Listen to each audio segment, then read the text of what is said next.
yeah, baby. There she is. That's our gal.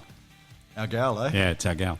Welcome to... That's not as bad as some of the others that you've inflicted on people this year, Jeffrey. I know. So, welcome to Mick and the Fat Man Series 5, episode number 6. G'day, Mick. Happy rock and roll to you, sir. And how are you travelling? Mate, as usual, I'm just fine and looking forward to another terrific episode. I know. What do you think of the song? I think I like her. What do you think? Well, keep her on a retainer and we'll see what else she can produce. Okay, I'll get her to do a couple of others. Really? She's doing good. See, she's sort of backing it up. We've only got a few lyrics in there and she's still riffing away on them. Oh, yeah. Well, she can do a Patti Smith and just repeat the same word 37 times. So that's my next goal. I'm going to try and get a Patti Smith rant as our intro. What do you reckon? I don't even know how would I describe the vocals? Raspy.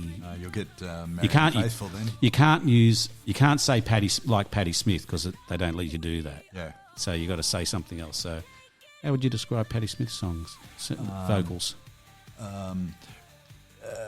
Rocky, vocal heavy, fast delivery. Okay, well, we'll see how we go. I'll see if I can get that going. Anyway, Mick, what have you got tucked away in the beautiful Globite travel bag with plush interior and its beautiful which went to Bali with us, if you remember. I did. And the people in the hotel were impressed. They looked at it and said, this guy's style, he's class. Said, why are you staying here? I know. And they said, what do you got in there? You said, 2 pairs of undies and a T-shirt. And that was all you had in there. Which I thought I don't travel big, mate. I thought, there's a man that enjoys a challenge. How little can I take to Bali? And that's it. I did take my toothbrush. You had a toothbrush, that's true. You had your phone. Yeah. And a charger. You need the charger. A charger. And thongs. Oh, thongs, yeah. Oh, you had a pair of shoes. You took shoes on the plane. Only on the plane. Because you wanted to look your best. I always try to look my best. Yeah. Because as you remember, when we were getting on the plane, we didn't mention this last time, but you pointed out the lack of cleaning that had occurred on the door, around the door frame. Oh, yes. And what happened? What happened to our departure time? 90 minutes late. 90 minutes late because of that dirt, we believe. Yeah, I should have shut up. Should have. You tried to warn them, but they didn't take your heed. They didn't heed your warning, exactly. And the sky bridge got stuck. I assume it got glued to the muck that was around the door. Well, the dirt that was on the seal formed an airtight seal, and they couldn't shift it for love nor money. And there we were sitting there in a Jetstar jet, which not Jetstar, Virgin jet. Not a lot to do on a Virgin flight, is there? There's not a lot of entertainment or anything like that. Nothing. Yeah. Not as bad as Jetstar. No, but because the longer you wait there in a delayed Jetstar flight, they'll try and charge you more. Well, assuming the flight doesn't get cancelled before you get on it, and then they'll charge you for that too. Yeah. Did you see that they were in court the other day about delayed flights and all this, and they were saying because they got nicked for selling tickets of already cancelled flights, ghost flights, and their excuse was that we're not selling you a ticket to go on that day, we're selling you the right to get to your destination at some point. The judge didn't agree. Funnily enough. So they were trying to convince the judge that we're not really selling you a ticket that flies on Friday, we're selling you basically the right to go to Adelaide at some point. It's just nonsensical. Isn't that's just extraordinary? I mean, I know that since that Irish fellow took over Qantas a while back, that they've been gradually moving towards incompetence. No, they started there, and they were moving towards regarding the passenger as an inconvenience to their efficient operation. But that's extraordinary. Yeah. It really is. So anyway, the judge disagreed and fined them X millions of dollars. I can't remember. About $11 million, I think, which is fair.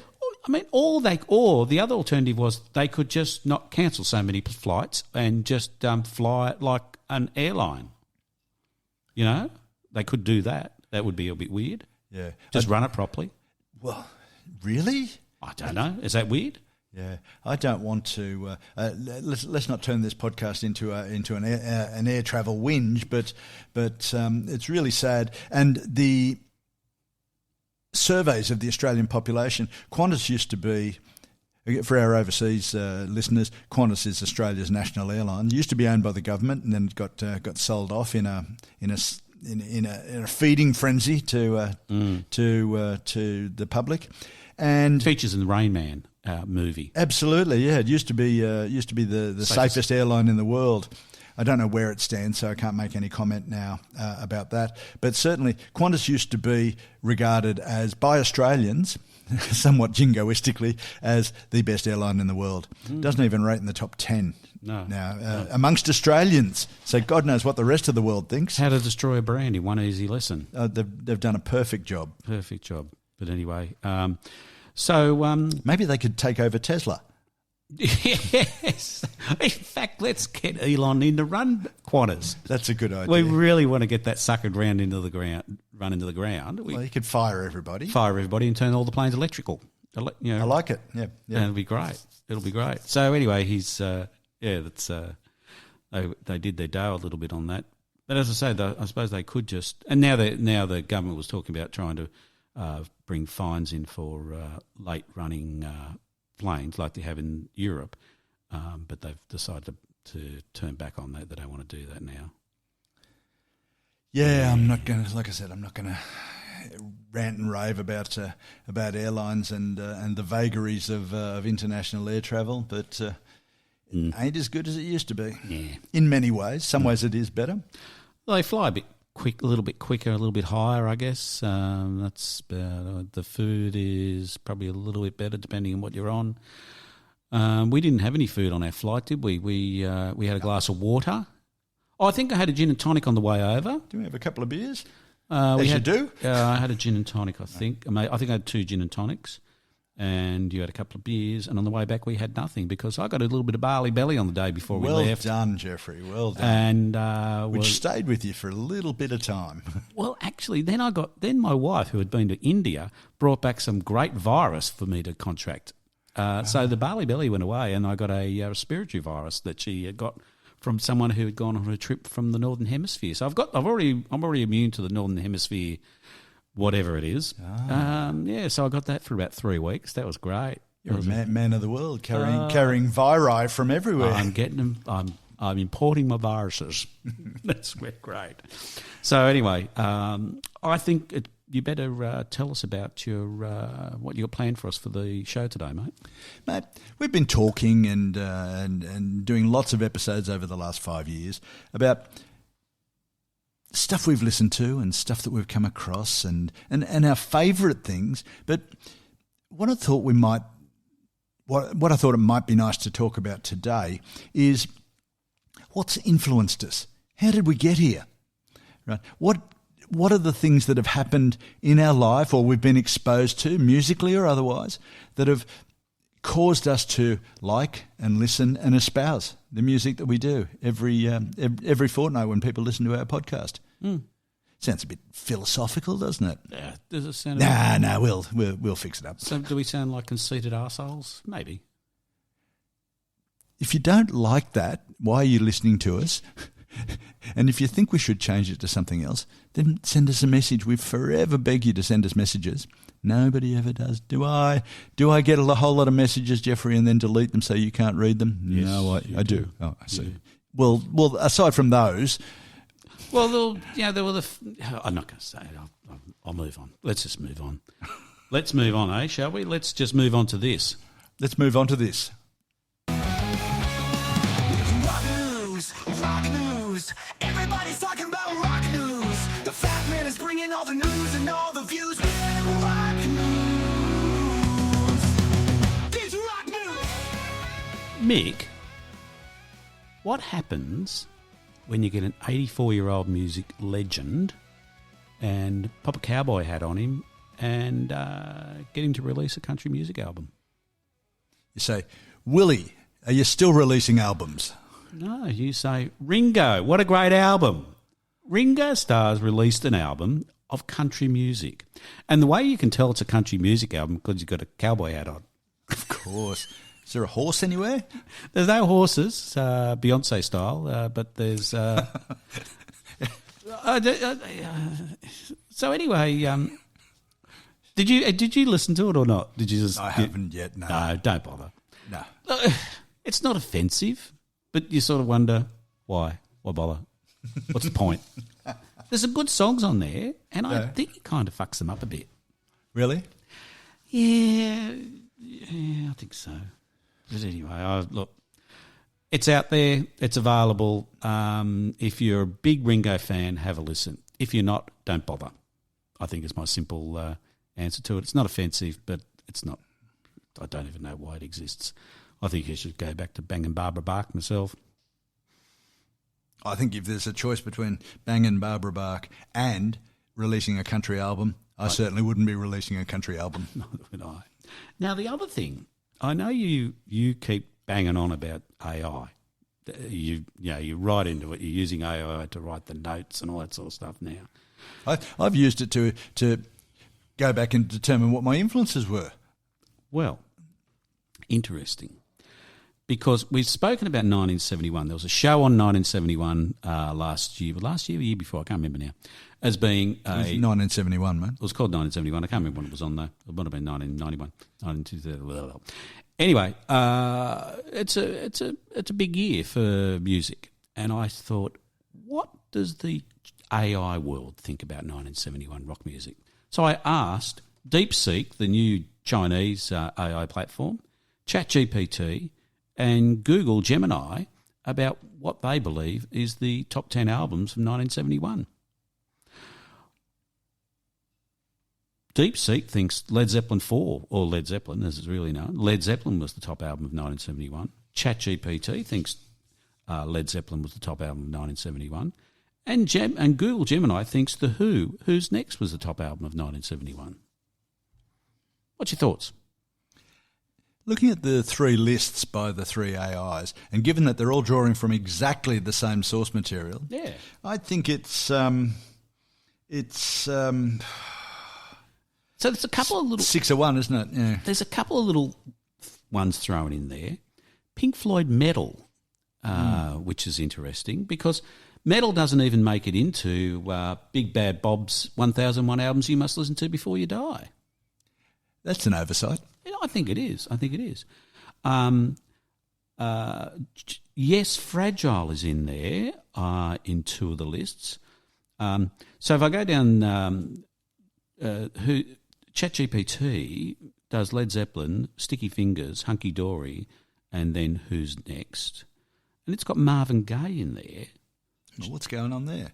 What's going on indeed? Joni Mitchell Blue, Pink Floyd Metal, Black Sabbath Master of Reality, Carole King Tapestry, and John Lennon Imagine. Now, I wouldn't have... Imagine's all right, but really it's the song is probably better than the album. Yep, exactly. But, don't know. The Doors' LA Woman gets into DeepSeek, as does Aqualung. And... The one that I know you love the most, Google Gemini, this is the one I know you love the most, is the Allman Brothers Band at Fillmore East. I know that's in there as one of the top albums of 1971. Not as bad as Imagine. No, and as is Rod Stewart, Every Picture Tells a Story. So, yeah, interesting. As you pointed out, that they're all kind of using the same models to train their AIs from, and they'll come up with a list that's kind of similar, kind of a little bit different. And the thing with AI is they have no idea whether this is anything. They just know, they just search their database and go, yeah, that's what we've got. I was watching a fellow trying to make AI make a picture of a glass full of wine. And he was trying to say, I want the glass completely full of wine. And it couldn't do it. Because it doesn't have any pictures of wine, of of a glass of wine where the wine is to the top of the glass. It only has pictures of wine that are halfway up. So he kept on saying, yes, that's a good drawing, but it's not full, is it? And this is using the ChatGPT, the talk one. She goes, oh, that's true. It's not totally full. Let me try it again. And couldn't do it again and again and again. And at one point, it actually has a picture of the wine glass tilted, and she thinks that, and ChatGPT thinks that's a full glass of wine, but they could not put too much wine into the glass. So obviously one of the factors that's going into ChatGPT is responsible drinking. That's it. So because it does all, as you know, it does all sorts of weird and wonderful things, and you try to manipulate some photos, you end up with 6 fingers and all those sorts of things regularly. You remember that photo of the princess? What's the princess who they thought was killed? As I don't know all the royalty, but anyway, she'd had cancer and they hadn't seen her for a while, so they were coming up with all these conspiracy theories that the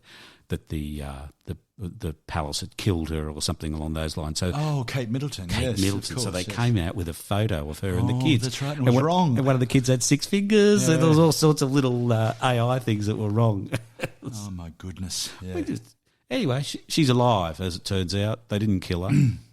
She's made it back out into the open, and she's after having cancer treatment. So anyway, I think it's funny that that you've gone and looked this up, because when you look up Google now, whatever you want to look up with Google, it gives you a summary of what it's found first. In the AI. Oh, bloody hell. In its AI. Yeah.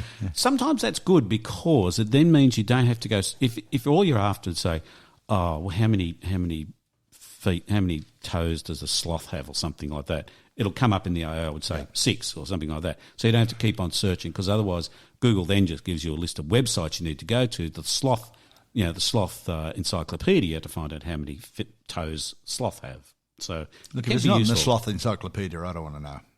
Oh, well, that's right. I mean, I know you wouldn't just take the AI's word for it. You would go into the sloth encyclopedia and read to page number 73, where it talks about sloth toes. Yeah. And funnily enough, it talks about which albums sloths listen to. Which, of course, Marvin Gaye. Marvin Gaye. Yeah. I know. Because I think it's because it's a bit cooler. Yeah. They don't want any of that. They don't want Black Sabbath. Oh, nobody does. No. They don't want, Fragile. Yeah. No, what's that? They don't want the LA Woman. They certainly don't want Rod Stewart. He wrote a song, you know. You remember? Yeah, he wrote Maggie May, wasn't it? I think that's the one he wrote. I think that's it. It was about a woman that he had sex with. Apparently, yeah. Anyway. At a music festival. Yeah. In Scotland. Yeah. Anyway, he's going to write another one day, and it'll be just as good. It'll be about trains. That's right. Anyway, let's move on, shall we? Shall we move on, sir? Oh, absolutely. Yep. 1001 albums you must listen to before you die, Mr. Robert Dimery. Yep. Page 244, which means we're back in earlier days. Joe? It's back in your obsessive year. Yeah, it is too. Joni Mitchell. Because, where did they put them? Let me just check. So Deep Seek had Joni Mitchell not at all. She's not on there. ChatGPT had her down at number 6. And Google Gemini 7. Had her at 7. So there you go. So those Chinese, they wouldn't know a good bloody Joni Mitchell album if it sat up in their porridge, would they? No, not at all, no. That's your Deep Seek for you. I don't think any Joni Mitchell album has appeared in the Chinese top 1 million. I don't think it has. I don't think they understand. No. Idiots. I mean, look at the country, will you? Look at it. 1 billion bloody people. Scarcely a record store anywhere. Yeah.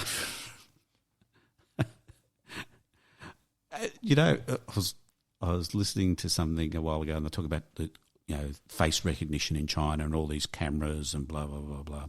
And as I was driving down today, I noticed at every single set of lights, there's a camera up on top of the lights. Mm-hmm. Yep. All of them, not just some of them. Yep. All brand new. Brand new. Yep. What are they? What are they doing? Are they phone cameras? Yep. Yeah, bastards. Problem is, though, that if you move your hand in the car, the camera will recognise it as you reaching for a phone, and the algorithm. The algorithm will read it as you reaching for a phone, and the humans, no matter what, and they've actually shown pictures. I've seen pictures of the picture that they've adjudicated on, and it's just a blur. The human adjudication will say, "No, fine stands." Oh, is that right? Yeah. For what? For touching your phone while you're driving. Didn't touch it. Anyway, that'll be fun. That's going to be great, isn't it? Going forward. Yep, absolutely. But like some of these sets of lights are, like. Anyway, there's lots of them. It must cost them a fortune to roll this technology out everywhere. Well, yes, it's got to be quite expensive. I assume they feel they get the money back. Oh, it's definitely a revenue fueler. Yeah. Yep. Anyway, on to Joni Mitchell. The album Blue, as we said, 1971. Producer is Henry Louis. Art direction, Gary Burden. Running time, only 35 minutes and 41 seconds. Chart success, it was got to be a gold record. I don't know. I wrote gold record. I have no idea what that means. Anyway, I don't know where it was a gold record. Probably in Australia, I'm assuming. That's a bit stupid, isn't it? Anyway. Don't beat yourself up on it, Jerry. I'm pretty upset about it. Yeah, I can see that, mate. Yeah. Tell me about Joni Mitchell Blue, mate. Well, Blue is... I love it. I think Blue is a really, really nice album. It's one of her early ones. Well, obviously it's in Bob's book, and it's regarded as at the very least, as one of the 1,001 best albums ever, and it's certainly one you must listen to before you die. Yeah. In 70, Mitchell had just broken through. So she had a relationship with, and which had just finished, with Graham Nash. Oh, okay, Mr. Nash. Yeah, and they were both from that sort of Laurel Canyon area of LA. A lot of musicians hanging around, so they were still friends. Did they meet at Woodstock, do you think? Well, wasn't Woodstock 69? Was it 60? Oh, so it was. I don't believe so. I think they were already. No, fair enough. But Mitchell wrote the song Woodstock based on the recollections of Nash because she didn't go. Oh, that's why they didn't meet. Maybe, yes, yeah. Fair enough. But they could have met on the train, to see him off, or let's not develop that. That's silly. And she's just started going out with James Taylor. Oh, nice. Which, She's a busy girl. Yeah, I mean, James Taylor's highly regarded. He's not one of my favourite musicians. I find him a little bit but it's all right. She wrote the songs that would form Blue straight from the heart. I mean, breakup albums are not always, but they're among some of the most strong albums because they've got a lot of emotion in the songs. They're straight from the heart, which sounds a little bit cliched, but we've talked about Matthew Sweet, for instance. Yes, one of my favourite albums of all time is Girlfriend by Matthew Sweet, and it's really a crime that his career didn't kick on in the way that he wanted it to. And Girlfriend is an absolutely stunning album, and it's a breakup album. Yeah, and with some really creative lyrics and creative approaches to relationships and things. But anyway, it's not Joni Mitchell. No, it's not. No, good point. Well spotted. That's why they call you Eagle Eyes, isn't it? Yeah, mate, I'm right on the game. Yeah. Let's digress. Blue, the cover. Yeah.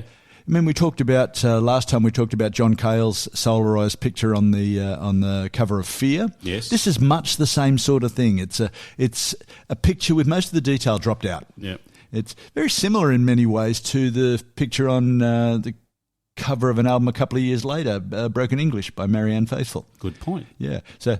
Well spotted. Well spotted indeed. And the only real difference in the style, obviously one's Joni Mitchell and one's Marianne Faithfull, but is the only difference is the cigarette that Marianne's holding. So it's a red dot in a blue solarised picture. That's right.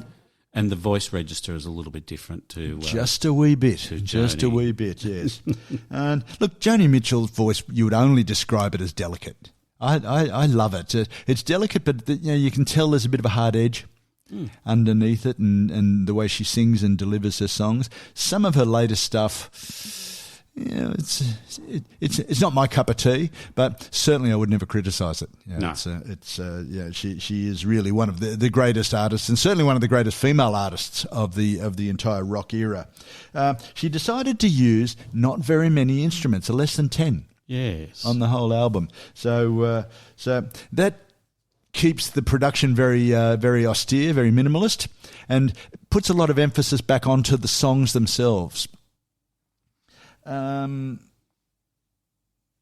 It's been called the most honest and exposed album of her career. Yes, it is quite minimal, as you point out. Yeah, and I really enjoy that. I think it's funnily how I got... Well, it was produced by Henry Louis.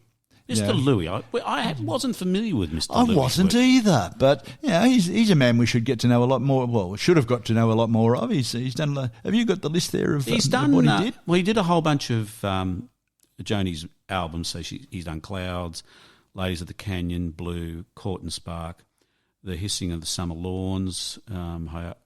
Hejara. How do you pronounce it? Hejara. Yeah, it's an Arabic word. Oh, okay. Wild Things Run Fast. And he also did the production on the song Needle and the Damage Done. It's impressive, isn't it? Again, very austere. And Leonard Cohen recent songs. Mm-hmm. And he did a lot of Minnie Riperton stuff. Now, we saw Minnie Riperton with Jackson Browne. Did we? She was one of the support acts. Was she? She was. Wasn't Maria Muldaur? As well. It wasn't. We didn't see Minnie Riperton. I'm going to take that out. I'm going to take that out. Yeah, maybe. Minnie Riperton. Anyway, so he also produced Minnie Riperton, who died rather tragically at age 31 with breast cancer. That's a bit of a waste. That's a bit harsh, isn't it? Yeah, nature can be cruel. Yeah, and it was. Anyway, so Henry's been around a bit. I must follow up and see what else he's done in his life. But out of the blue, old Henry. Good on him. Yeah. Probably dead now. I would say so. Yeah. It was 1971. Yeah, 1971. Yeah. Everybody's dying. 54 years ago, before you had their age on. Everybody's dying to get out of 71. Oh, dear, I'll say. Anything you talk about 71 is now a history lesson. Yeah. I'm going to stop talking about 71, I think, because you're getting so thingy about it. I'm going to move to 72. The other year that changed everything. The other year. Yeah, well, I'm a lot happier with 72. All right, let's go to 72 then. Anyway. It's going to be great.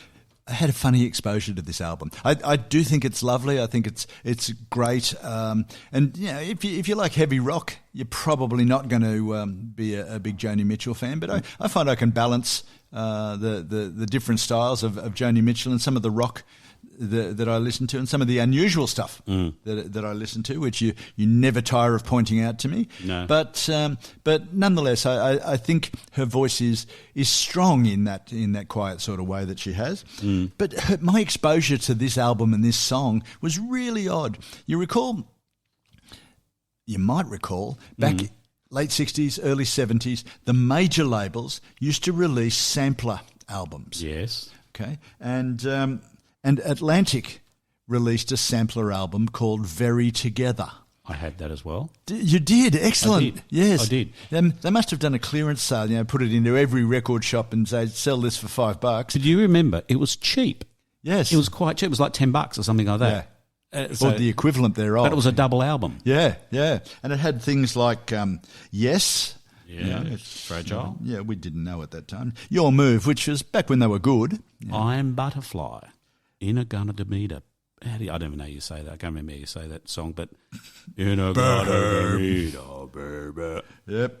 Tull, that's Aqualung. Right. Aqualung, yeah. Yes, David Crosby, ELP and Yes on the same album. Yeah.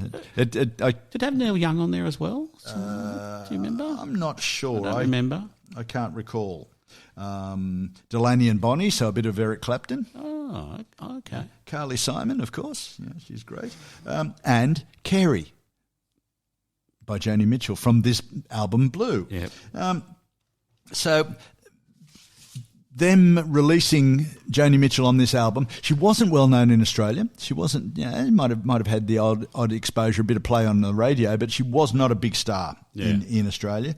So getting a diverse sampler like that out into the marketplace has got to be a big help. And it wasn't one of your K-Tel records. Remember you used to have those K-Tel? Oh, yeah. New from K-Tel. 20 glorious greats. Of 1976. How about... whatever, it was some shit song. I can't remember. Oh, absolutely. Smokey. Yeah.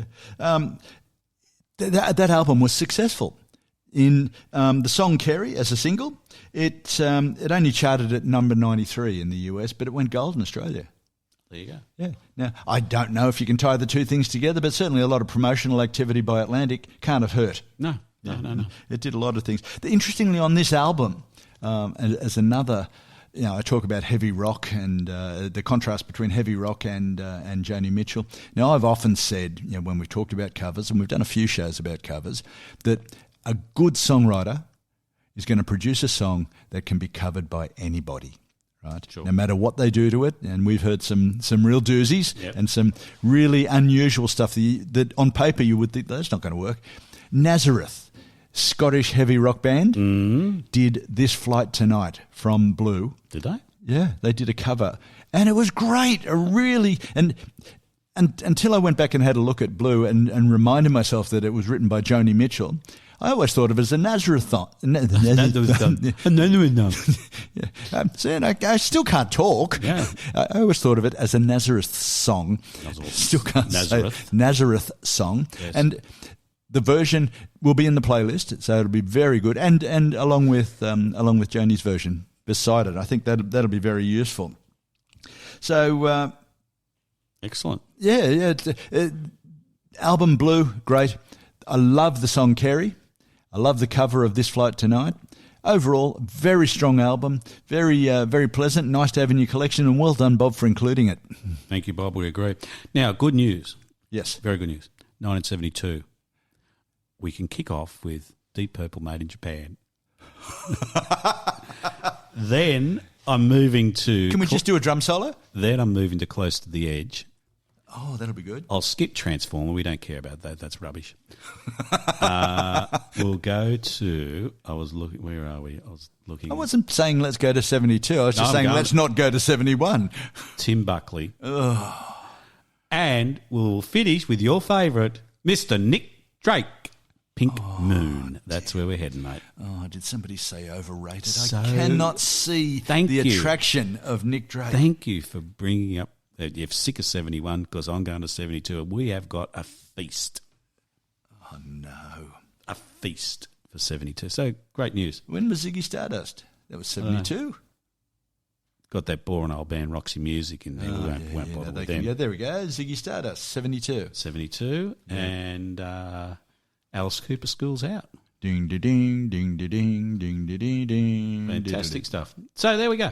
72 it is. So we've got some stuff coming up for 72, everybody. Jeff's new obsession, 1972. 1972. I'm going to get all the AIs to give us their top albums, 1972. I think that's important. How long do you think, folks, it'll be until Jeff can get to something that most of the people have, in fact, everyone will have heard of? How long till he gets to a year when most of the people who've recorded are alive? Ooh. That's going to take some time. Ooh, no, we're going to be in trouble there. Yeah, I think you've got a real problem there, Jeffrey. Anyway, all right, let's move on, old son. Let's have a little bit of a chat about music that has influenced us over the years. Well, or yes, whatever, or whatever you want to call it. What do you want to call it? I want to call it our influences. What's influenced us? How did we get here? How did we get here? Look, in the same way, by sheer good luck. Yes, well, I mean, I know you drove down, and then I answered the door, and the dog barked a little bit, and then you came in, and you let him lick your hand, and all was well. Yes, yeah. And he's now just sitting there over there on the other side of the lounge room. He's very happy, looking at us. Yeah, hoping we give him some food. And we got through our life. We knocked out a couple of sprogs. We brought up a bunch.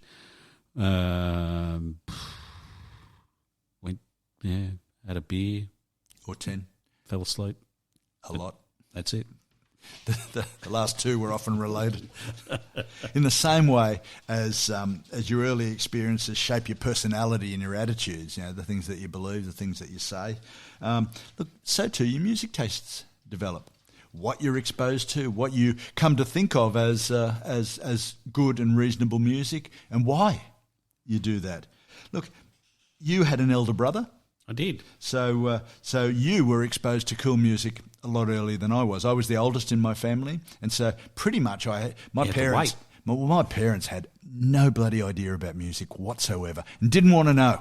Yeah. So I grew up with a built-in record collection that was already there, and we had of course the old HMV 3-in-1 player, and the music was great. And we were teenagers that got a bashing, that player. Did indeed.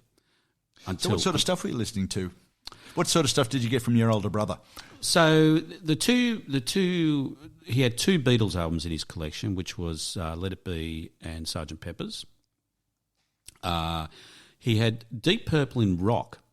So friend of the show, you know our friend of the show, Tim Sheil, from Guitar Spa. Yep. Folks, if you're in the market for a guitar repair, the Guitar Spa in Bondi is your place of pace. He has got many professional musos going to him now, so go pop in there and get your guitar restrung and fixed, reconditioned. And it'll look as lovely as new. It'll look fantastic. So we used to be a big fan of Sweet Child in Time. Oh, and who wasn't? Dun, dun.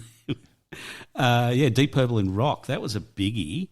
In my place, and the other one I used to he had a Bob Dylan Greatest Hits album. He only had the one album of Bob Dylan, but the Greatest Hits, which on that album is because they bought it out because he had a motorbike accident, and so he couldn't record. So I thought, we'll just put an album out because we got that. And, so it's got Like a Rolling Stone, which is one of his great songs, I should say. Yeah. Quite cutting lyrics. Once upon a time you dressed so fine, threw the bums a dime, in your prime, didn't you? I love it, yeah. No, you don't talk so loud. No, you don't seem so proud about having to be scrounging your next meal. That is a great couple of lines, isn't it? That is great. So I used to love that album, and so there's some weird albums in here. Bridge Over Troubled Waters. I don't know why I used to love El Conde Pasa. I don't know why. It's anyway. It's one of the great Simon and Garfunkel albums, and of course he also had Pearl, Janis Joplin, and Got Them Old Cosmic Blues. The other Janis. Later, so Pearl was released posthumously. She was already deceased when that came out, but he didn't have the. So everybody often talks about Big Brother and the Holding Company as sort of the greatest stuff. I still like Pearl, and I love Got Them Old Cosmic Blues as well. And so they're sort of the major ones I used to listen to out of his. And then, as I've said many times, the first album I ever bought, and I don't know what year I bought it. My guess is around about 1974, which was Beatles' Revolver. I'm assuming around that time because that's probably when I had some money. That would be the biggest impediment to us owning albums at the time was the cost. Because they were still young and at school. Yeah, and they were expensive. So if you got Christmas money or birthday money from somewhere, you could afford to go and buy an album. So that's when I bought Revolver. And Revolver at the time, when I was listening to it, when I first got it, I actually thought, it's not as good as Sgt. Pepper's. I don't think it's as good. And it wasn't until much later that I realised for the Beatles, what a revolutionary album it was because of their move into more production. So the studios got better. Because back in their early albums we produced mono, and then they went to things like 4 tracks and then 8 tracks, and then I think Revolver might have still been on an 8-track But nonetheless, they would have to do things like they would have a vocal or a guitar and a drum and all those sorts of things stuck on the one track. So it was very difficult to, more difficult to mix things back in those days. But Revolver, Tomorrow Never Knows in there, that is a revolutionary song for the Beatles. And I think Rob Younger was talking about how he was totally blown away when he first heard that. He had never heard anything like it in his life because it was so new, and it is an amazing song. And as we said also that that's the album where George Harrison actually started to get some songs onto the album because he was up against two of the greatest writers in rock pop history, really, wasn't he? So to get songs onto an album against Paul McCartney and John Lennon is pretty mean feat. Have you heard the interview between Eric Idle and George Harrison? Don't think I have. Yeah, and Idle was saying, look, it's so hard, to get your material when you're dealing with people like Cleese and Chapman and so on. Is that right? Yeah, and then Harrison says, you should try sharing a studio with Lennon and McCartney. Because if you remember, I still remember the movie Let It Be, where you can just hear Paul McCartney just tinkling the ivories in the background and just gradually coming up with songs. It's just amazing. Yes. It's just amazing talent. And as we've said previously, he's a great musician. He is a genuinely great musician. One of the great bass players, in fact, one of the great early bass players. Great guitarist and great piano player as well. So, quite a talent. It's sad his voice is totally fucked now. He's 80. Yeah. Of course. Is he 80 or 84? I wonder. Oh, well, 80 plus. Stop touring, Paul. Just stop. Just relax. Put You your feet got up. enough money, Paul. Or put out a country album. Ringo can lend you a hat. Ringo's got a hat he's not using. Yeah. What's some of the early stuff that got you into music? Early stuff that influenced you. Well, I didn't have the same sort of... I came at everything from a different direction to what you did. You came into an existing Beatles hood. True. Whereas for me, I had to work backwards and gain an appreciation of the Beatles later. So I'm there in my own little bubble, with no big brother, and so we'll go through a few of the things that I listened to at around the same time as you were listening to the Beatles. But when I was at school, I didn't have a great teenagerhood, around school anyway. I went to school with a bunch of Neanderthals who's we're certainly able to solve situations by fighting. Yeah, no, that's reasonable too. Yeah. So my approach to music at the time was to know more than them, to find stuff that they didn't know about, know more about them, and to appreciate it more. Yeah. Funnily enough, I could see later on what you're talking about with your older brother. I could see that what I'd listened to influencing my younger brother. Sure. And that was happening. The stories we hear about bands and things, it's much the same as applies to us. How do we find out? How do we know what we like? How do you find out about it or hear it? You could go to a record shop maybe, but that assumes that the record shop has it, and that's not always a given. No, that's true. And back in the 70s, there ain't no internet. And if you remember, we could spend a long time in a record shop. Yes, indeed. A long time. Just looking at the covers. And not come away with any records. Yeah, well, because we didn't have any money. Because they were expensive. Yeah. They were like $20 in those days. Well, the equivalent of, yeah. And so you can buy a record now, it costs you $40 or $50 for a record. Yeah. Does it? Wow. Yeah, 40 or 50 or more. Some of the pressings you're getting $80, $90 a record and that sort of stuff. But realistically, given that we're talking about the mid-70s, they probably should be, if they were the same price as they were back in those days, they would probably be about $250. Well, that's right. Yeah, things were. That's but people forget. That having being a fan and having a record collection of any stature was a bloody expensive investment in your life. That's right. That's right. You had to look after them. I used to get very upset with people that put their fingers on my records. Oh yeah. Very annoyed. I must say that I did look after all of my records. Plastic sandwich bag sealable, to keep the dust out of them and all of that sort of thing. Very nice.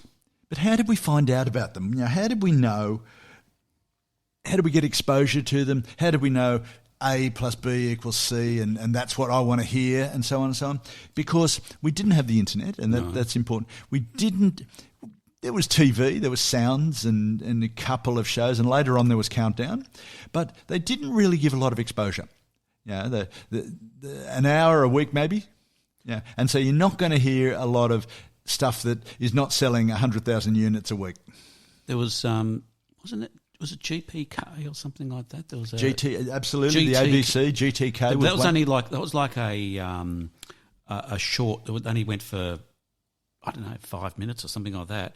And it was almost like there'll be a story and then there might be a bit of music and there might be a story. It was almost like I don't know what it was. It was the equivalent of the nice story at the end of the news. Yeah, but it always had a band in it of some description. Yeah, that's right. It was a music thing, but that's the sort of format that you got. Not a lot, not telling you about what's coming out of a folky style club in New York, or anything like that. We had Ram magazine. True. Which was Rock Australia. It's what we had. So that's how we found out a lot of stuff.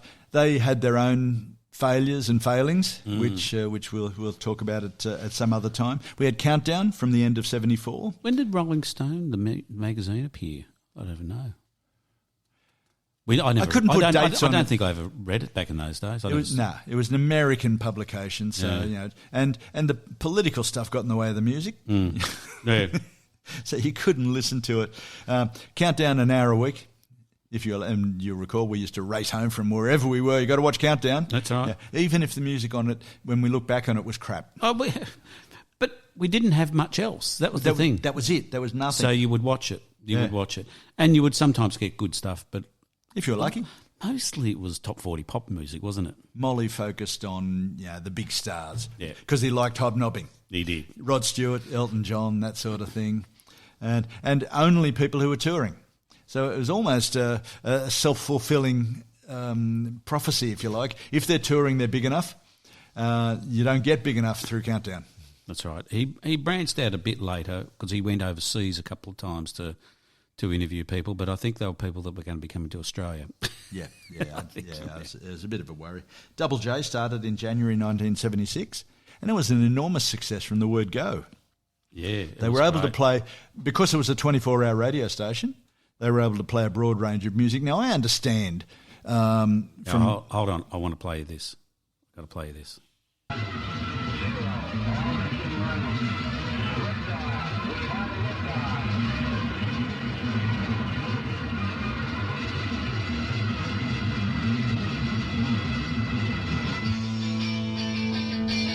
Start of Double J. Excellent.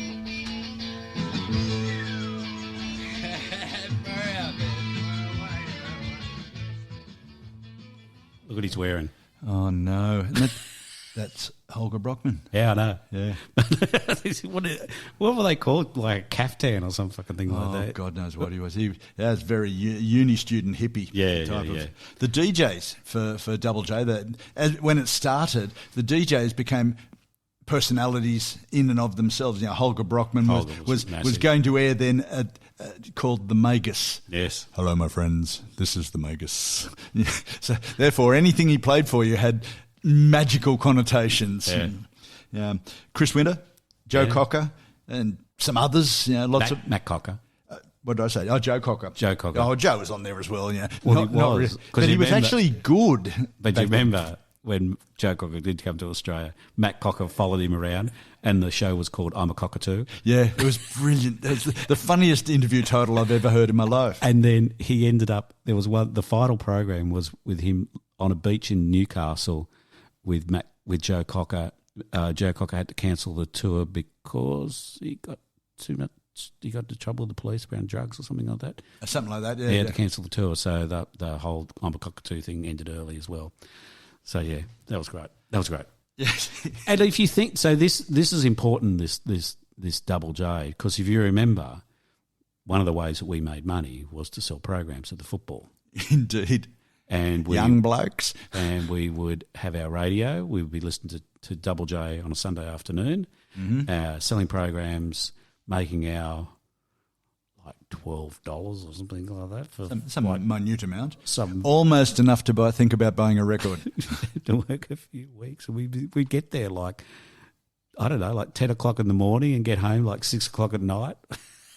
Just something like that. It was just a long day for $12. Yeah.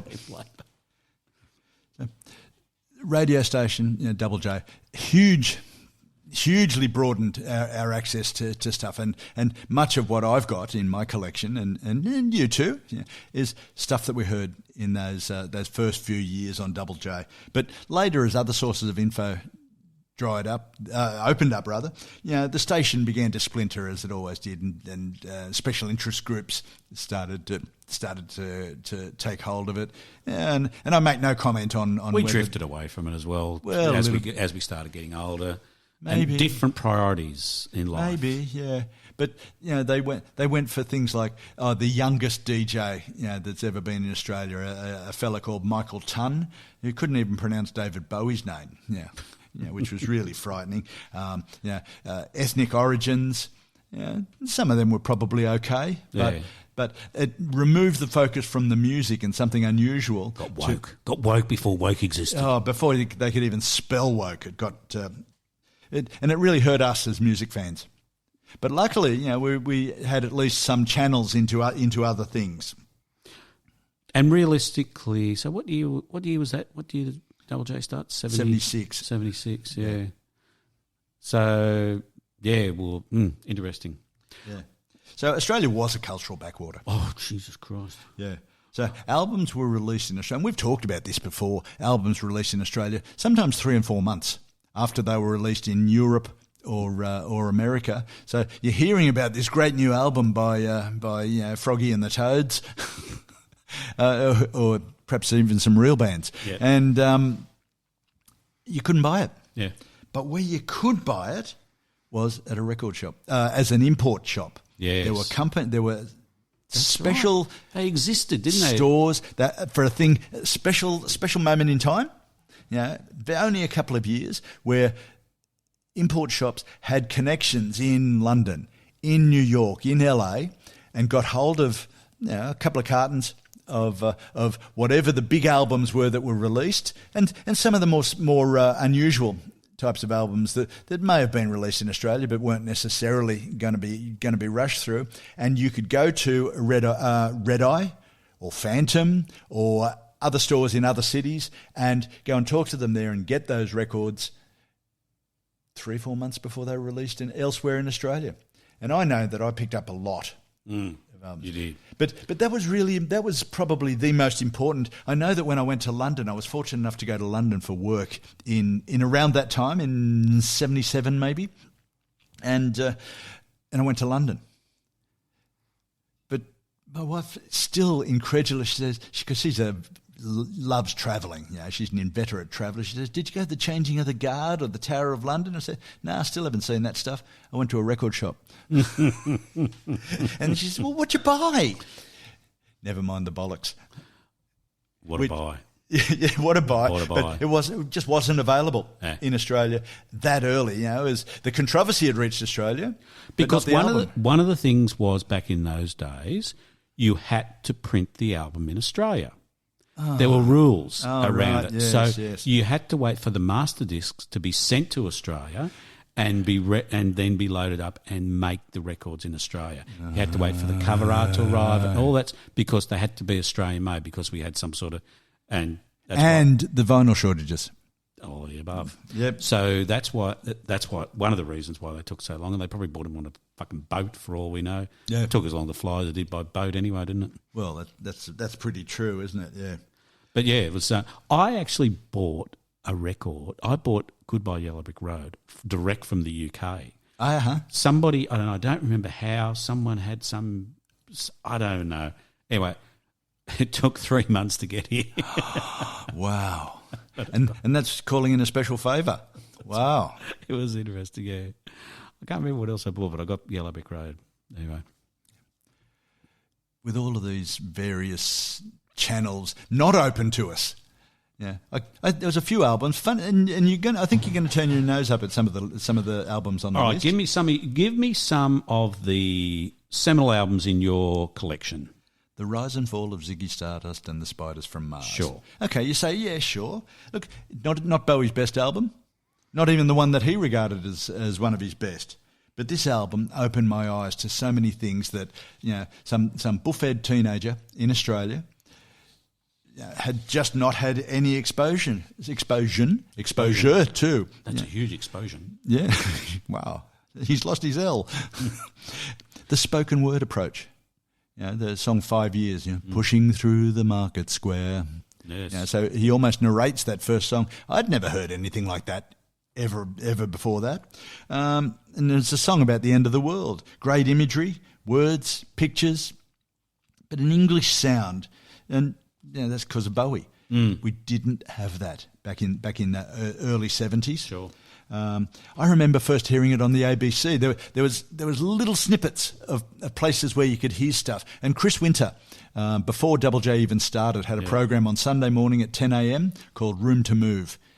He had an hour to play what the import shops had obtained or what he knew about with his contacts. Yep. And I heard Ziggy Stardust on Room to Move. And and it was one of the first where I saved up my selling programs money and bought it. And from there, things like Rock and Roll Suicide, a song about suicide.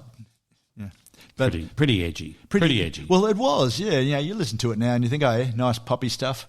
But back then, you cannot imagine the impact of an album like that. Still a great album, though. Still a great album. Do you want me to criticise a Bowie album? Yes. Other than anything after Scary Monsters. But I've done that before. But it is still, it's weathered well. It has. I still absolutely adore Rock and Roll Suicide. It's great. It is a wonderful song, and the album is wonderful, and it really set the tone for lots of bands in the next 20 years or so. Really great. Do you remember, for those who don't know, Jeffrey and I used to share a townhouse with the revolving cast of characters near a park, and we'd wake up on a Sunday morning back in Alice Street in the suburbs of Sydney, and we would put on a song called Birdland by Weather Report. Yeah. Exactly. Great. Jazz fusion. Now, teenagers in Australia, the great cultural expose that Australia is in the 70s, listening to a jazz fusion song by a band that we'd never heard anything else of, just that one particular song. From the album Heavy Weather, it's a jazz pop song written by a fellow by the name of Joe Zawinul, who was later name-checked by Brian Eno. Oh, is that right? Yeah. It was a bit sophisticated for us to understand the whole thing, but we loved it. Great album. Yeah. Great album. Jaco Pastorius on bass. Absolutely. Fantastic bass player. Yeah. All the people that you may not know their work immediately, but you recognise them as gods. Yeah. Yeah, absolutely fantastic. Rock and Roll Animal by Lou Reed. Oh, yes. Okay. Yeah. Again, think of the time. Think, this is a kid still at school, right? In early secondary. And it's my first exposure to Lou Reed, to the Velvets and to the Berlin album. Yeah, right. Right, because Berlin had got nowhere in Australia. Yeah. It got nowhere pretty much anywhere, which was Reed's intention. Tick. Job well done. Job well done. So all of those things have stayed as touchstones for me. And you're saying, oh, Nico, there's Velvets. Can you shut up about them? Yeah, shut up about them. But it all came from Rock and Roll Animal. Right? I didn't know about anything in the Reed orbit at all, other than the references from Bowie Yeah. Yeah, where Bowie had... So the rocky treatment of songs on this album was just what a 15-year-old boy needed to hear. Sweet Jane, Heroin, Rock and Roll, guitar playing on those songs by Steve Hunter and Dick Wagner. Yeah, who we then, as a result of this album and some of the other stuff that they worked on, such as Welcome to My Nightmare by Alice Cooper, we revered these guys as gods, absolute rock gods. And when they toured with Alice Cooper, it was just absolutely extraordinary. They came out in full-length dusters, into playing over each other. Just an extraordinary concert. And this album, Rock and Roll Animal, there wasn't a hint. I had no idea of what a contrary son of a bitch Lou Reed was, because all I heard was these songs, played rock, with great guitar work, no pretentious, anything like that. It was just terrific. And, that's exactly what we wanted to hear. The band, as I say, picked up from this album and went and worked with Alice Cooper on a few albums. The Alice Cooper individual, Vince Furnier, rather than the Alice Cooper group. He sacked his group, didn't he? They split up because the lead guitarist and songwriter had a really serious drug problem. So Alice left and became Alice Cooper. Yeah, right. Yeah, but that album and those players proved a jumping off point. I could go backwards or forwards to the Velvet Underground, to Eno, to Peter Gabriel's first album, Steve Hunter and Dick Wagner. So it really opened a lot of music for me. And I like to think that my development of musical taste was organic. Oh, I like the way he or she played on that album. Yep. Let's hear something else, and let's work from there. Another one that you may have heard of, Stranded by Roxy Music. I remember when you bought it. Yeah, yes. Oh, no. Yeah, well, and a near naked woman sprayed wet in a forest. I was up at our friend Tim's house. Yep. And you walked up and had this album. Yep. And me and Tim said, "What's that shit?" or similar. I'm sure that was the wording. And basically, bloody Mick's buying another stupid fucking album. That was the response, yes. However, we did appreciate the cover as young teenage boys. That was a good cover. Excellent cover. Excellent cover. But we're not going to listen to that shit. The sound, the cover, Ferry's voice, became a bit overdone in later years, but so elegant and such wonderful words that he wrote. So not American. Such a great album. Yeah. It really is. I learned to love it, but it is an awesome album. One of my faves. Yeah. One of my faves. Yep. Just quickly, Mick, I'll tell you another thing that also I think influenced both you and me was Woodstock the movie. That was quite a. I think that was an amazing movie, and that did affect me. And we saw it fairly early on. We did. I can remember when we saw it. I don't know that it affected me as much as you, but because again, you were coming from some knowledge rooted in the music of the late 60s, whereas me, it was all old stuff. I thought it was great. I loved it because there was The Who, and there was Joe Cocker, there was Jimi Hendrix, and it was just, and then there's the whole social aspect of the thing, the total disaster that was the thing as well. I just absolutely was astounded by that movie. I loved it. Certainly astounded. I will buy that. And that whole 500,000 people in a field, and here we are in safe middle class, firmly rooted in the 50s Australia. Total, and as you remember, it was a total cock up. The whole thing from start to finish, total cock up. But the music was good. Yeah. I don't disagree. And listening to the album, divorced from the movie, was also very interesting. Again, stuff that we didn't know about and hear about here. Yeah, it was good. Yeah. Anyway, so I moved on from Stranded to focus on more European music. Yeah, and you'd recall that. As you do. Brian Eno, Sisters of Mercy, The Cure, XTC, the Sex Pistols. Yep. All in a fairly short period of time, picking up all of those. Very, very influential, and still to this day, still one of the albums that I cite as one of my favourites. Now, I've been jabbering on for quite some time. Jeff, you got any more you want to throw in there, mate? I'll throw in a couple. I think Dark Side of the Moon was despite the fact that it was a commercial success as well, it was quite a seminal album at the time when it came out. It was, you had the way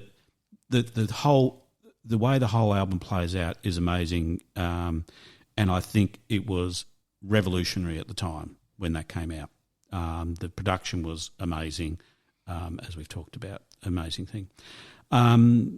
Yellow Brick Road was another massive album, and we've spoken about Yellow Brick Road before, but it's a massive album, double album, Elton John at his best. It's hard to see that he's done better. No, I don't think he had. He might have done as good, but not better. I don't think he's done a better album. No. He's done good songs, but I don't think he's ever done a better album. Led Zeppelin 4 we've spoken about previously. I'm thinking about some of the things that we used to listen to a lot. Remember, we used to go out to parties with our friends, and some of these albums were on a lot of replays. There was Bad Company, as we've said before. It was great. The original Bad Company. Well, the first two Bad Company albums we used to listen to a lot as well. Now, I like Journey to the Centre of the Earth. We know, we've established that. I love that album. I don't think it really has travelled that well through the decades anymore. But I used to love it. Is that because of the music or because of Rick Wakeman? I don't know. Anyway, it's a funny album. Silk Degrees. I loved Silk Degrees. It was big at the time, wasn't it? Big at the time. Now, I forgot to mention earlier on, my niece, Tanika, who is an avid listener of this podcast, actually. Hello. He listens to all of them. I said I would give her a shout out, and this is the album that reminds me of her, because her and I still listen to this album together. Whenever we're together, we listen to Silk Degrees, and she's just had a baby. She had little Jeffrey, and so a shout out to little Jeffrey, who looks so much like me. Such a good looking child. So big shout out. It's impressive, a baby with a beard. I love it. Oh yeah, he's got a lovely little beard, and he looks great. Big shout out to Tanika and Silk Degrees. Not that we were listening to it together in 1977, because she wasn't actually born then, so we were listening to it much later in life. But yeah, that was a big album. Yeah. We used to give Silk Degrees a big bash in your mum's lounge room. Yes.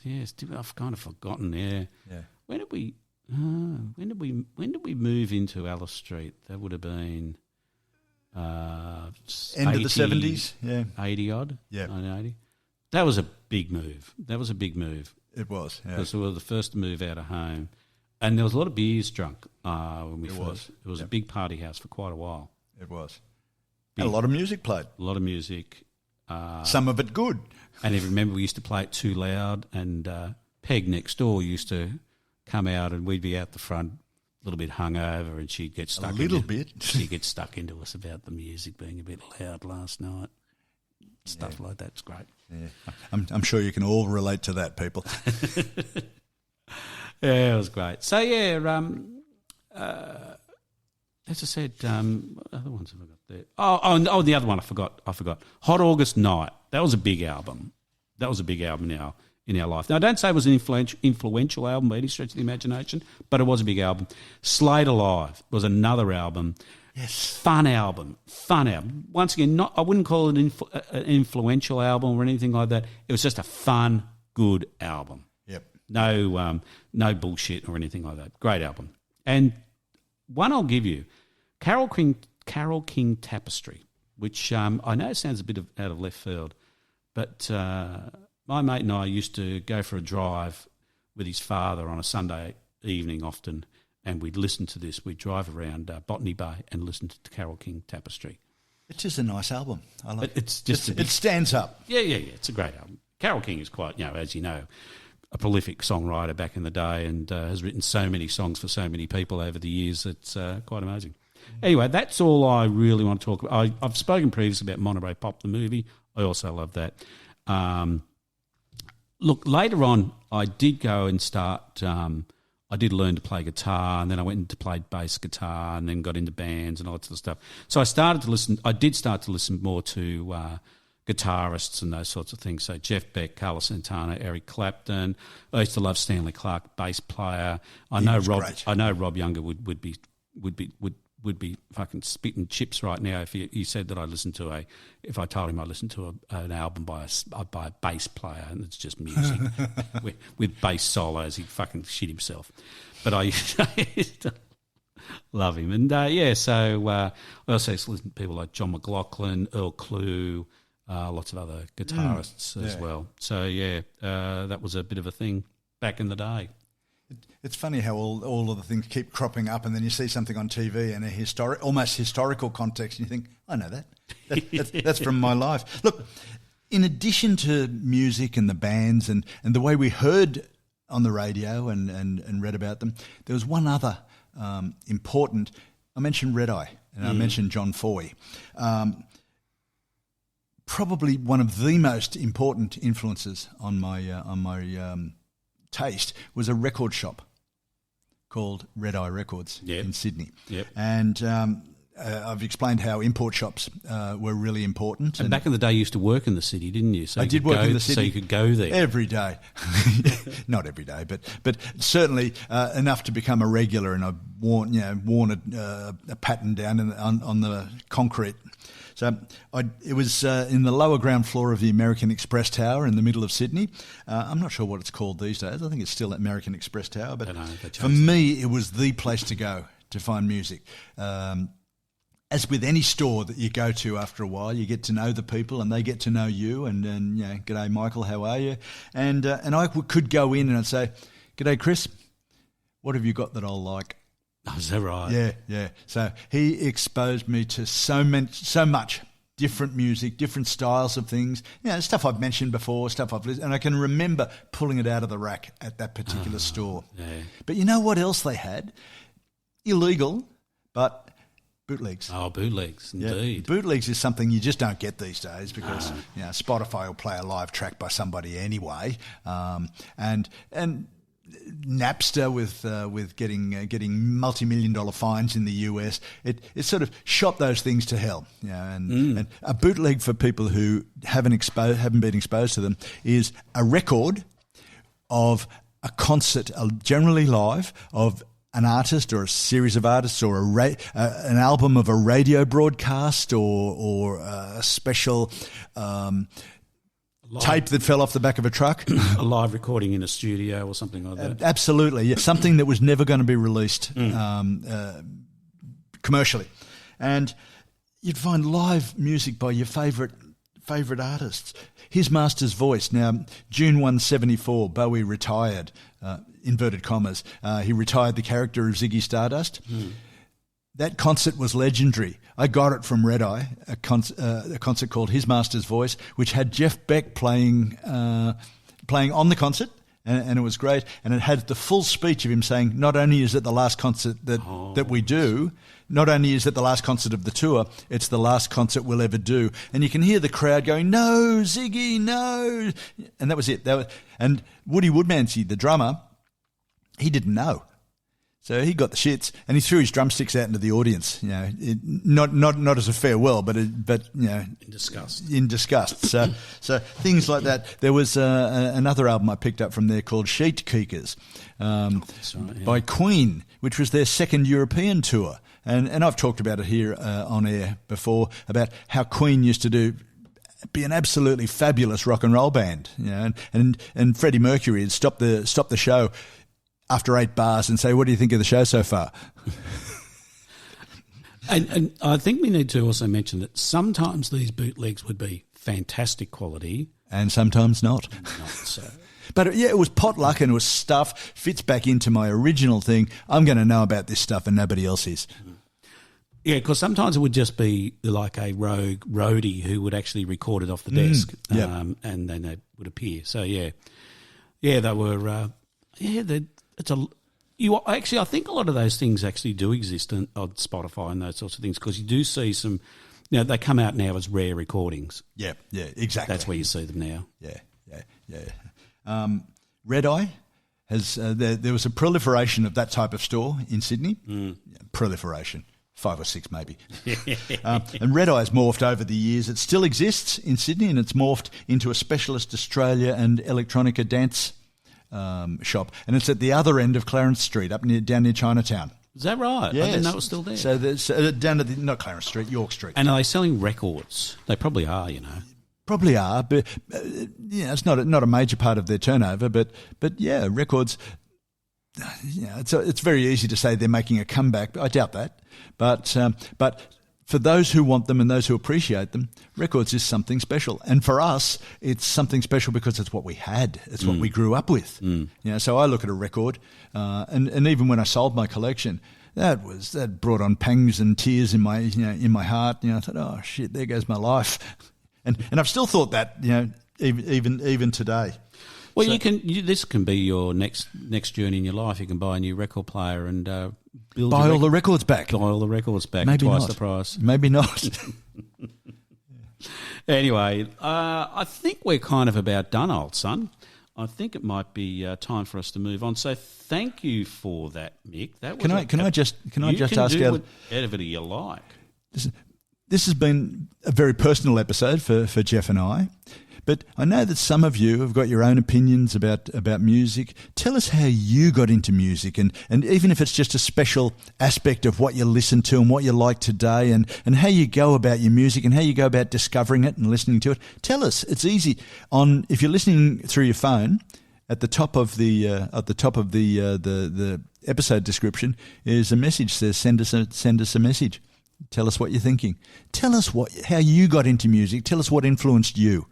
Thanks, guys. Looking forward to your responses.